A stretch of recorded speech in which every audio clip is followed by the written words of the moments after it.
This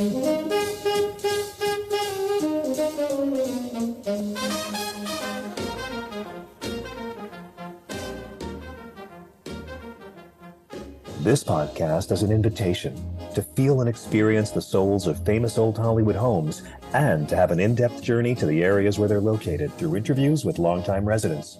Either you're a fan of old Hollywood in Los Angeles, planning to have a vacation, or, an even bigger step, considering a certain area for your future home. This is your opportunity to receive valuable information and insightful advice you won't find anywhere else. Hello, and welcome to my podcast. Are you in the mood for California? Today we'll feel and experience the story of the white Russian émigrés in Los Angeles, featuring an interview with wonderful Andrew Miliukoff.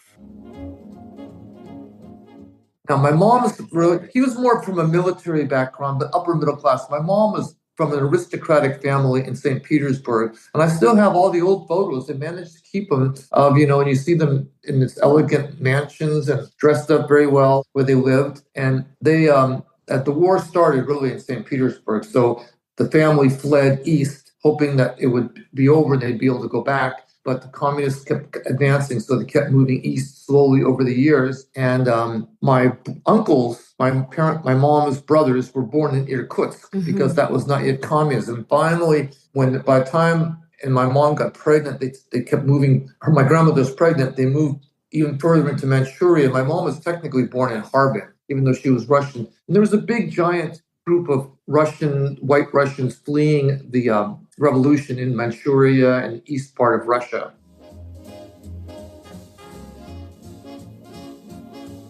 Masha Korpacheva is a California-based realtor and a member of the National Association of Realtors in Los Angeles. She's an advocate for selling and buying homes with soul and practicing mindfulness in real estate. With master's degrees in spiritual psychology and linguistics, Masha brings all of her skills to work with her clients.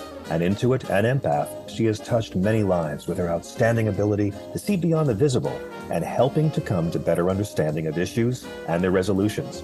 An adventurous world traveler, from climbing Mount Kilimanjaro in Tanzania to exploring the Galapagos Islands, Masha has a particular passion for the City of Angels. Having landed in this paradise and adopted it as her home, she's been sharing old Hollywood stories since 2007.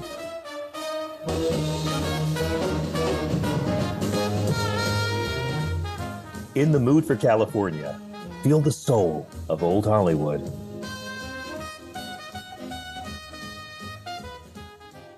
And now, are you ready to feel and experience the story of the white Russian émigrés in Los Angeles? Today, we are going to explore a little-known, fascinating chapter of Los Angeles history.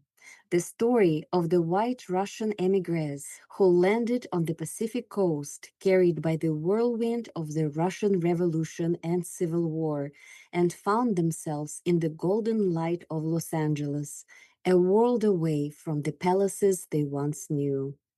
When I say white Russians, I mean those men and women who in one way or another were part of or allied with the anti-Bolshevik side, or who belonged to the aristocratic officer or professional classes of the old Russian Empire. After 1917, their world collapsed. They lost property, status, and safety. Many were forced to flee their homeland with only what they could carry, finding themselves scattered across the world, from Paris to Harbin, from Shanghai to San Francisco. Some carried the newly created Nansen Passport, a League of Nations travel document for the stateless, their only proof of identity. A small number found their way to Los Angeles. Some came through Europe, others across Siberia and the Pacific, chasing rumors of sunshine and opportunity. By the early 1920s, about 500 self-styled aristocrats and former imperial officers had settled in Hollywood, soon joined by 1,000 or so others, artists, engineers, doctors, and dreamers. Los Angeles offered a forgiving climate and a film industry hungry for the exotic, where an émigré could reinvent themselves or at least survive. They built a small world within this vast, sun-drenched city. Former officers met at the Russian Officers Club. There were cafes with nostalgic names, and inside, men in old uniforms and medals gathered with women in elegant dresses, sipping tea or perhaps vodka, and remembering Petersburg nights, imperial parades, or family estates that existed now only in memory. One of them, Fyodor Lodizhensky, or Lodi, had once served in the Imperial Guard. In Los Angeles, he reinvented himself as a restaurant owner and film consultant, helping Hollywood stage its Russian scenes with a touch of authenticity. Imagine him adjusting a Cossack uniform on a silent film set, remembering how it once gleamed in candlelight at the Tsar's court. But life in exile was rarely as romantic as the movies. Some white Russians became extras in films or worked as writing instructors, their noble lineage unspoken. Others found steady work as mechanics, chauffeurs, or teachers. Assimilation came slowly. They built quiet middle class lives, bought homes, opened bank accounts, but remained haunted by nostalgia and the question that followed them everywhere: would they ever return home? Yet, amid the longing, they also built a sense of community and faith. In 1922, a group of Russian immigrants gathered in Silver Lake to found what became the Holy Virgin Mary Russian Orthodox Cathedral. The church, completed in 1928, rose like a memory of home. White walls, onion domes, the smell of beeswax and incense. On Sundays, families came dressed in their best, crossing themselves as the choir sang ancient hymns. It was their refuge, a place where the old world still existed, if only for a few hours. Some of the émigrés even found themselves brushing shoulders with the glitter of early Hollywood. The great actress Alla Nazimova, born in Yalta and trained in Moscow, had already become a Broadway and silent film star. She built her famous estate on Sunset Boulevard, the Garden of Allah, a gathering place for actors, writers, and dreamers. While Nazimova wasn't part of the refugee wave that followed the revolution, her story mirrored theirs.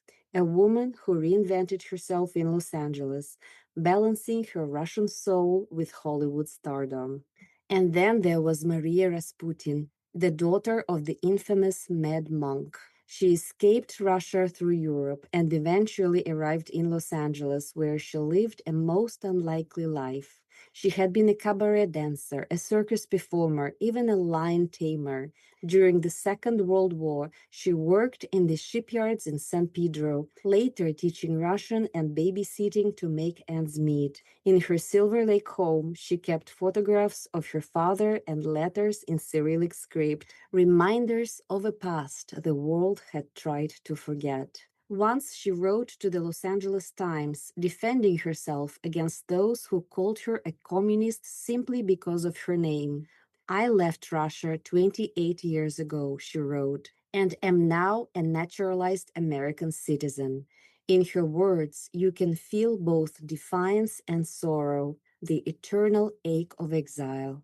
By the time the Great Depression came, many white Russians in Los Angeles appeared indistinguishable from middle-class Americans, but their small colony, the officers, the cafe owners, the old nobility slowly dissolved. They had hoped to return to a free Russia, but history had other plans. A scholar once wrote, "Lacking internal cohesion, the colony soon disintegrated and is today non-existent. And yet, traces remain in the quiet domes of the church in Silver Lake, in old photographs, in the roles of generals and princesses that émigrés played on silent film sets, and the memory of the descendants.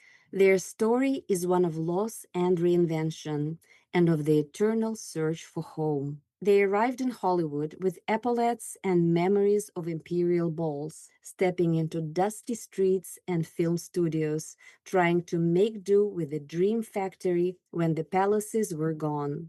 Cafes instead of chateaus, film sets instead of estates, tea and vodka instead of champagne. And yet, like so many who come to Los Angeles, they found something else, a chance to begin again. The story of the white Russian émigrés reminds us that Los Angeles has always been a city of dreamers and exiles, of reinvention and fragile hope. Whether an aristocrat from Tsarist Russia or an immigrant family buying their first home in Glendale or Verdugo woodlands, the longing is the same: to belong, to build something lasting, to find a place where the heart can finally rest. And here we are. Welcome to Los Angeles. It is such a delight to have Andrew Miliukoff with me today.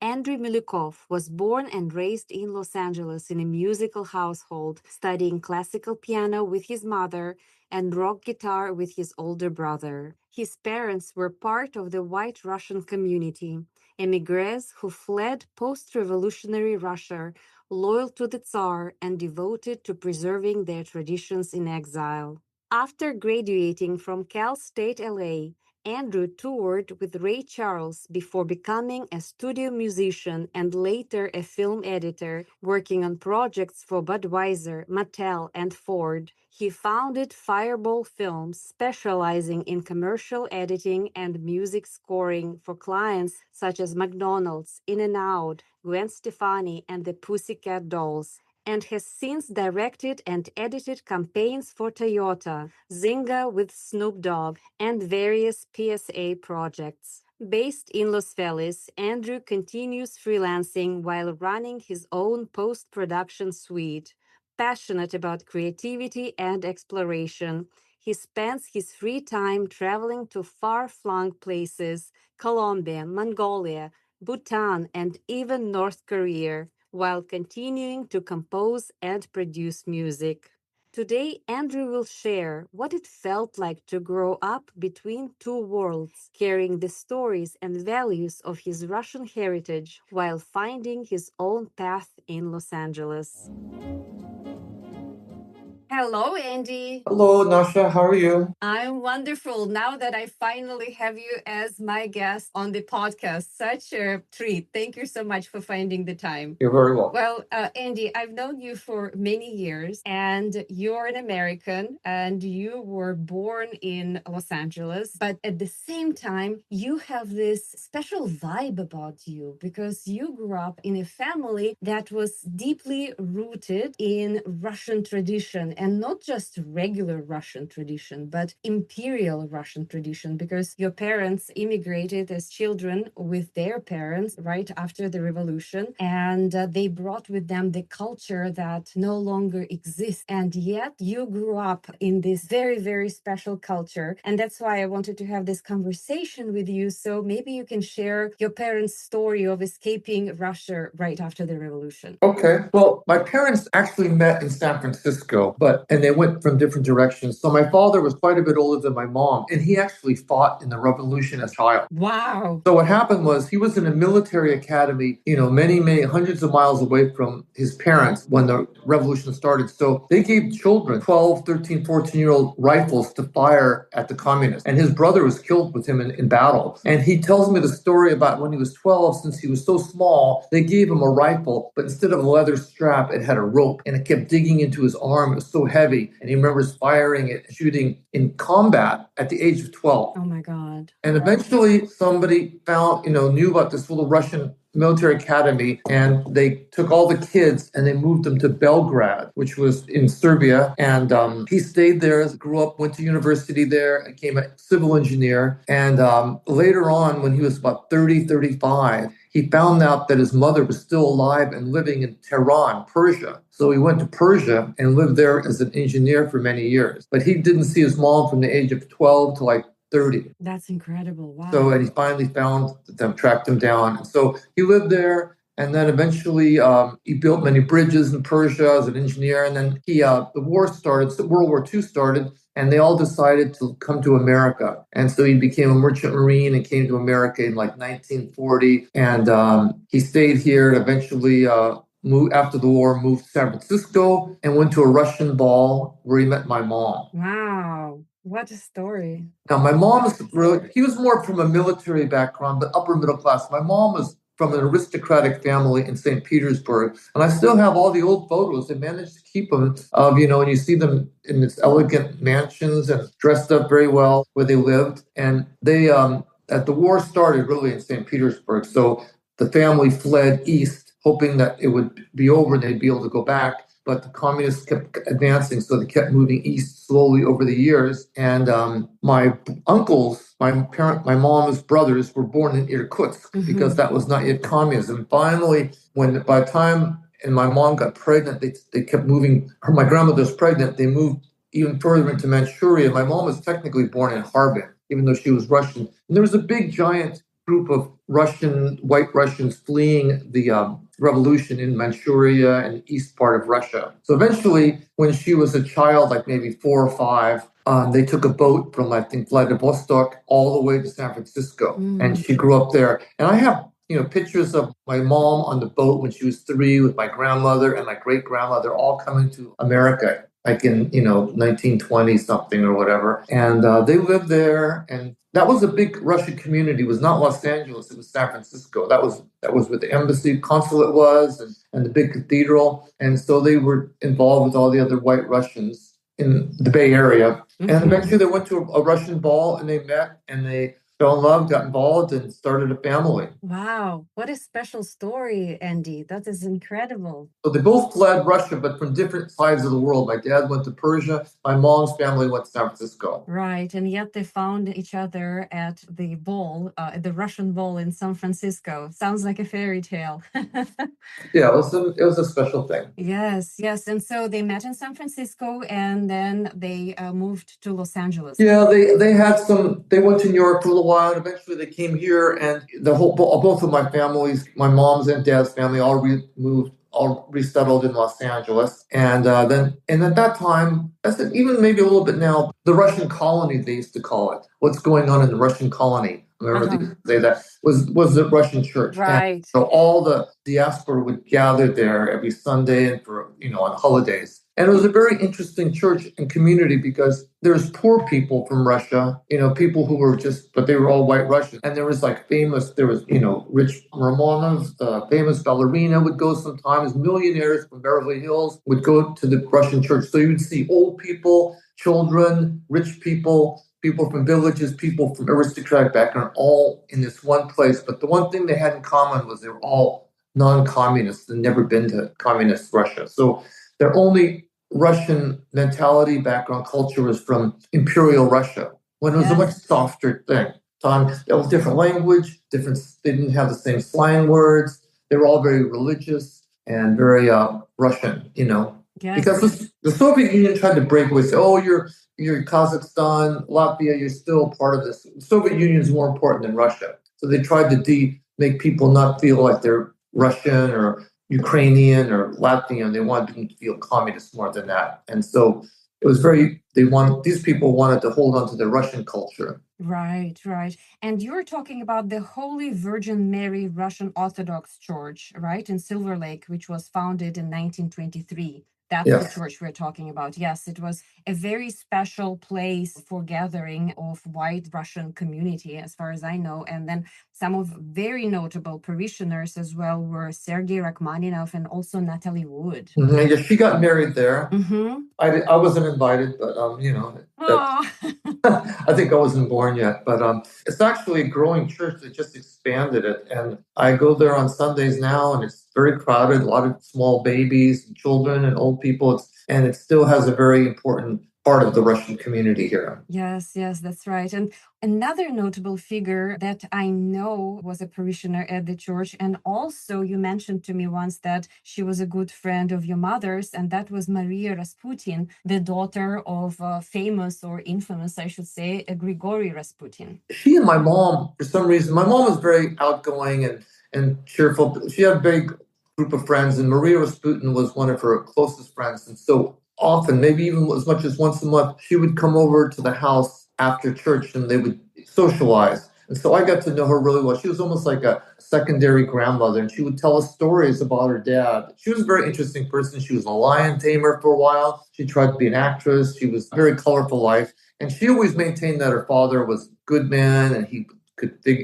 calmed down Alexei, the Tsar's son, who had hemophilia, and she said the bad things about him were exaggerated. He was actually a good man. And I got very interested in their stories. So I actually, later on, I took the Trans-Siberian Express about 8 years ago, and I went to the small village where there's a Rasputin museum in his old house. Yes. And a lot of and there's pictures of Marie Rasputin there, and the people who run the museum said it's not open today, but I said, well, I'm only here one day. I'll be there tomorrow. And they drove 50 miles to open the museum just for me. Oh my God. And that was the house where he lived with his wife and his daughters. Yeah, that was the place in the village of Pokrovskoye near Tyumen in the middle of Siberia. It's still there. He's buried there. And it was very interesting experience for me because I've always been, I really was just fascinated with Russian culture. My dad was an expert on Nicholas II. And so there was a lot of people in my family who were interested in royalty and all that. And so the Rasputin connection was very important to my mom and me. And she actually lived just a few blocks away from the church. Yes, in Silver Lake. Yeah, I've been to her house a few times. It's not there now. I think there's an apartment there. But I have an actual handwritten letter from Marie Rasputin I found not too long ago to my mom, written in Russian. So someday I'll have to show it to you. You can try to translate it. Yes, I would love to see it. And Andy, maybe you can share something about what kind of a person Maria was and what was it like for her to lose her father at a pretty young age still. So what did she share about him, and did you believe her that he was a good man eventually? All daughters are going to talk positive about their parents, but she was there, and she wasn't that young when he died. I mean, if you see pictures of him in his house, which I've also been to, by the way, I went to his house in St. Petersburg and took pictures of it one time. She was probably like a teenager, like 15, I would say.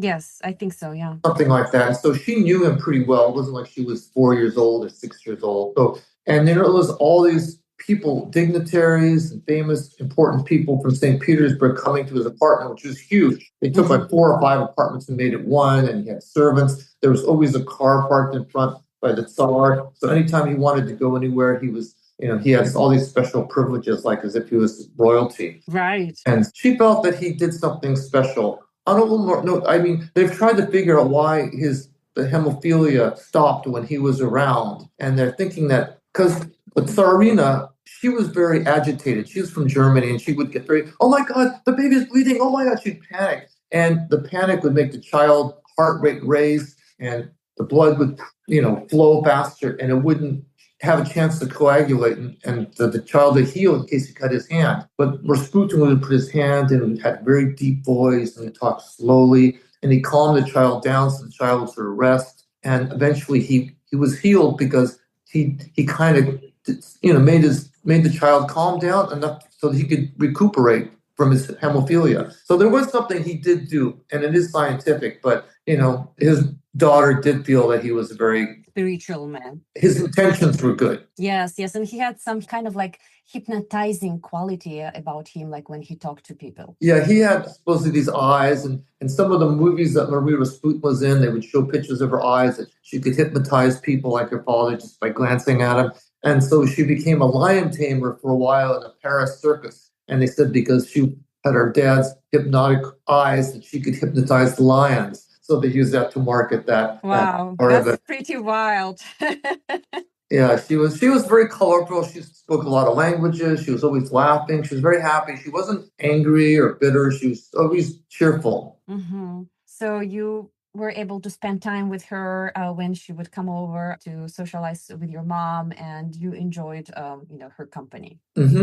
And when we had Easter, which is a big event in the Russian church community, much more important than Christmas, we'd have this big feast at the end of midnight mass, and she would be there. We'd all drink a little bit of wine and have this big spread with different types of Russian cuisine. And so the day before, different Russian women would come over, and they would make these different dishes, kulich, pasta, And so sometimes when we were speaking, they'd all participate and they would talk and they would mix colored eggs, but they were done in a very different, very artistic way. It was a big event that we all did. We would participate in. And the kids would help too. Everybody worked on it. Yeah. So was there like maybe one specific like custom or tradition that you knew that was very different from the remaining, like from the rest of the Russian immigrant community that you knew that the community you were part of and your parents were determined to preserve? Like, was there like one special custom or tradition that was so unique?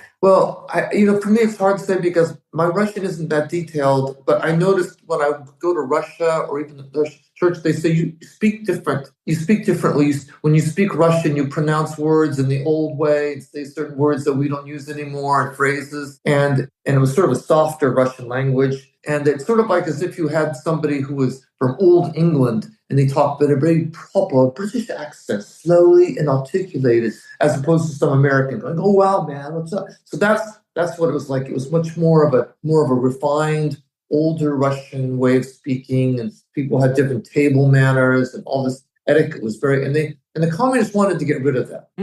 So anything that was aristocratic that had to go away. So they wanted people to be like one people, common people. So a lot of that way of speaking and even some of the foods that they made, they were just different.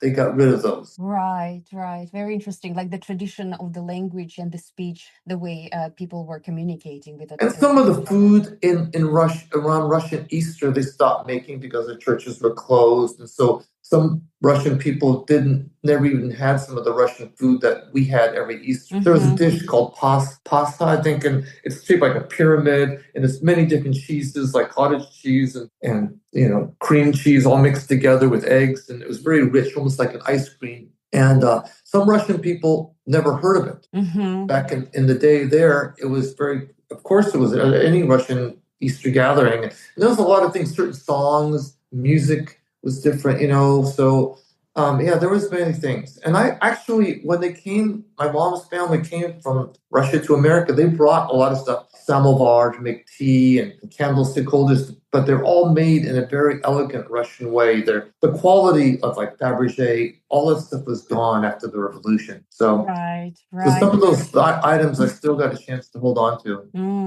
Wow, you're still preserving the memory that your parents brought with them. I'm trying.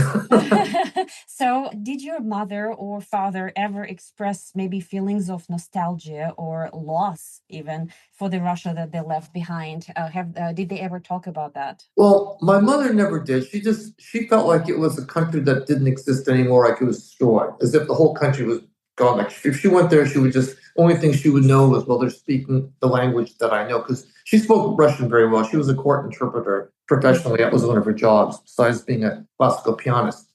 But my father, he always wanted to go back because he actually said that when he was a little boy, like 11 or 12, he saw Nicholas II go by in a parade. And when I was in Kostroma in the village, I found in the city museum a picture of Nicholas II going through the city in this big open car. And I tried to look in the crowd, see if I could see my dad, but of course I wouldn't know who he is. But I remember talking to my father, and I asked him what the most important moment of his life when he was very old. I thought maybe getting married, or maybe when I was born. And then he told me about the story when he saw Tsar Nicholas drive by and salute the cadets, which he was. And he said that when he drove by, he looked him right in the eye. And he said that was the most important when he actually saw the Tsar. Now, if that ever happened, I don't know, because I wasn't there. Wow. But he was always afraid. He wanted to go back to Russia, and he was always afraid during communism that he went there, they would put him in a camp and kill him, even though this was in the 70s. And I went a few times and told him I thought it would be okay. And eventually,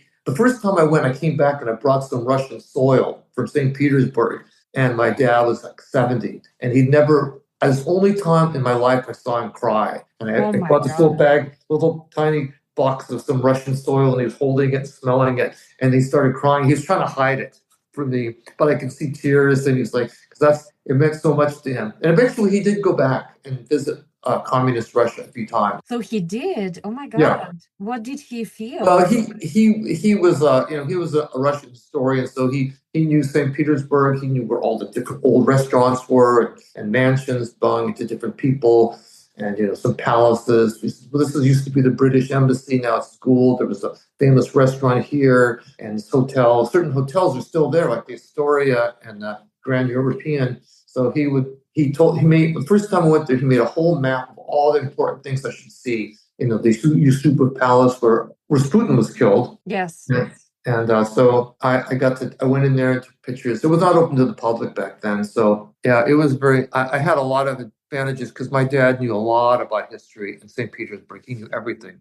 So he taught you everything that he knew. Yeah, and he really prepared me for my trips to Russia when I went as a teenager, as I was like 20 years old. And I really liked it. I mean, the first time, even though it's communist and everything, the first time I went there, I felt this strange feeling because I'd never been there before. And all the signs are written in Russian, Cyrillic alphabet, and they're speaking this language. But I know the language. I heard those phrases from my parents, my relatives, in the church, my uncles, my grandmother.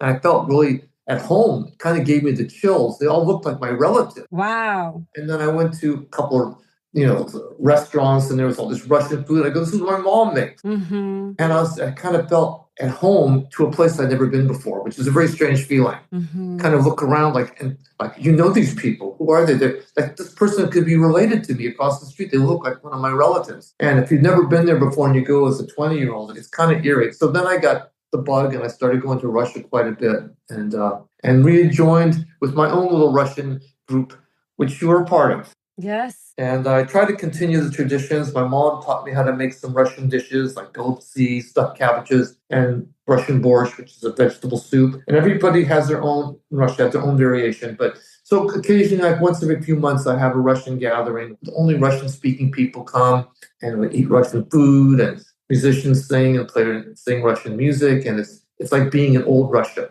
Right. And I keep thinking that if my mom was watching from above, she'd be very happy to see that this Russian house still had Russian values and cultural events still going on here. Right. How do you think, Andy, this experience of growing up in the culture that does not exist anymore influenced your life nowadays in the 21st century in Los Angeles? How do you perceive yourself, your identity? Who do you think you are? There is some differences because I noticed when I grew up in Los Angeles, my mom played classical music. We weren't even allowed to listen to rock and roll until I was about 12. The radio station only be on classical in the car and the house, and so we grew up listening to classical music. And she talked about literature and ballet. And my sister took ballet lessons, and it was my brother learned how to do the Russian dance, and so. We just figured that everybody knew about classical music, Tchaikovsky,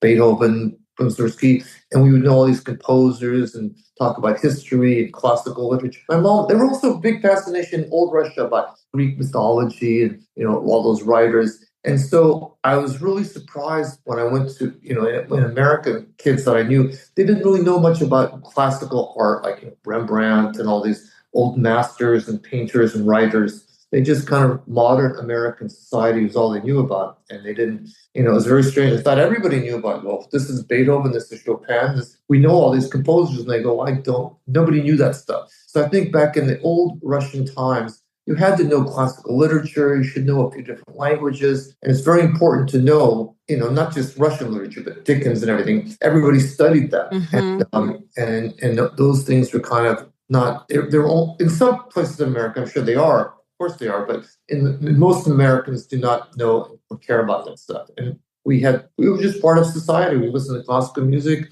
during the day, and we would my mom would speak to us in Russian, so we'd pick up some Russian language. And I just thought that was what everybody did. It wasn't until I got to be around 13 I realized, you guys don't listen to classical music at all. So that was one thing I think it changed. It was sort of one of the remnants of that little, the old Russian aristocratic society that was kept. They tried to keep it, asking certain table manners, things like that were very ingrained into us that we thought everybody had, Yes, that must have been very hard for you, especially as a teenager, to connect with other children because they were not on the same level of your knowledge. You adapt. I had my friends. We played rock and roll when I was with my mom. We listened to ballet. I listened to classical music and talk about literature. And you would have different groups. So even now I have like rock music friends, my Russian friends, my people work in the film business, and we all, you have different groups. And so for me, it was just like a different group. When I hang out with the Americans, or we do talk about one thing, some people, I hang about with my mom and her Russian people, we talk about other things. It just was having like a different, different groups. Yes, yes. And I see how you were able to find a way of connecting maybe with the country and with the culture where you were living, where we all live right now in Los Angeles through music, because like you made rock and roll your career and you really excelled at it. Yeah, I appreciate that. Yeah, it kind of also, I think that even in a small way, studying classical music with my mom helped me become a better rock and blues musician because it really, she was a perfectionist and she made me really work hard. When you're playing classical music, you don't get to, it's not, getting a B is might as well is like getting an F. It's either perfect or it doesn't count. Mm-hmm. So sometimes if I was practicing Beethoven, she would never say anything. She would just go, finally, once in a while, she would, if I did something really good, she'd go, not bad. And she would go back to making dinner. And just maybe once or twice in my life, she would say, not bad, not bad. She said it twice. I was like, whoa, that was the biggest compliment I ever got my whole life from her. Because they never go, oh my God, you did such a good job.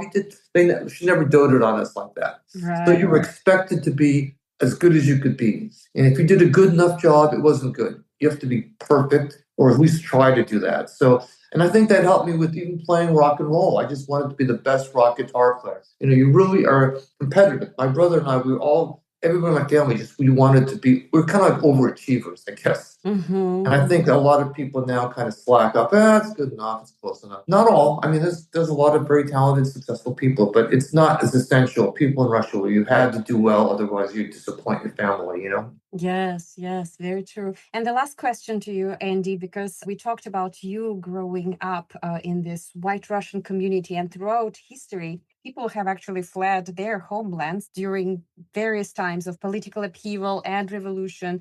And they did leave everything behind, and yet they brought with them their culture, their traditions, their language.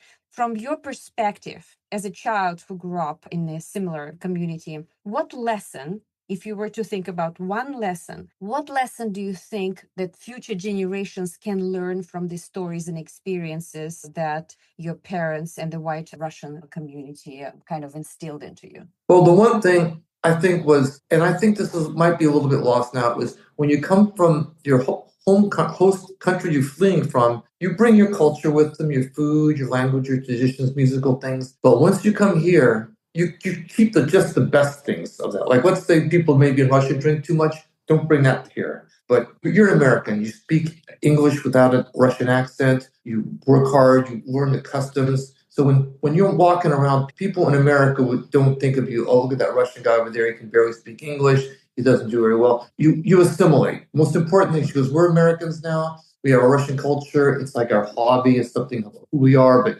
once we go out into the world, we are Americans and we want to be part of society. We want to be the best Americans we can be. Very patriotic. She was very 4th of July, put the American flag out. She was not, you would never see like a Russian flag or people talking about how great Russia was. They talked about the great composers, great music, great food, but they never talked about, well, it's just a better country. So they said, no, this is the best country in the world. And that was important. It was important to keep the best part of your culture, but assimilate and value and respect the country that you come to, whether it's England or America. And I'm not so sure that that's ingrained anymore to do that. So I think that's one of the things that they wanted to do. They came here because they knew they were fleeing their life and they were never going to go back. Mm-hmm. Yes, very true, Andy.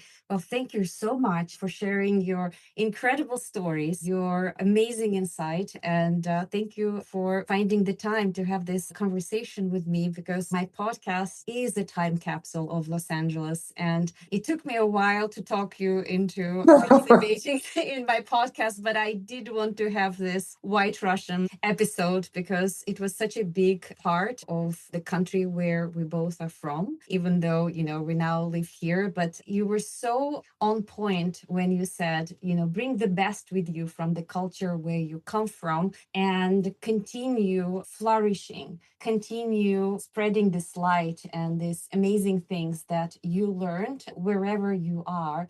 And this is what makes the world a better place.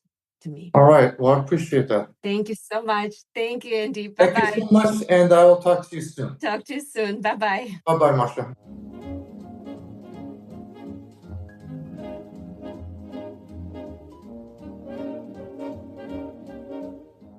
Thank you very much for tuning in to feel and experience the story of the White Russian émigrés in Los Angeles with my special guest, Andrew Miliukoff.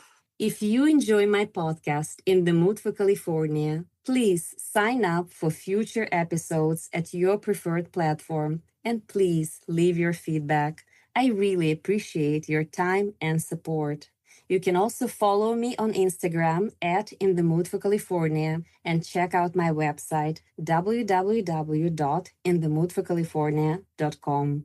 Next time, we'll step into the world of immersive art, not just to see it, but to truly feel it. Together, we'll explore how imagination becomes experience and how art can gently invite us to become part of the story itself. Until then,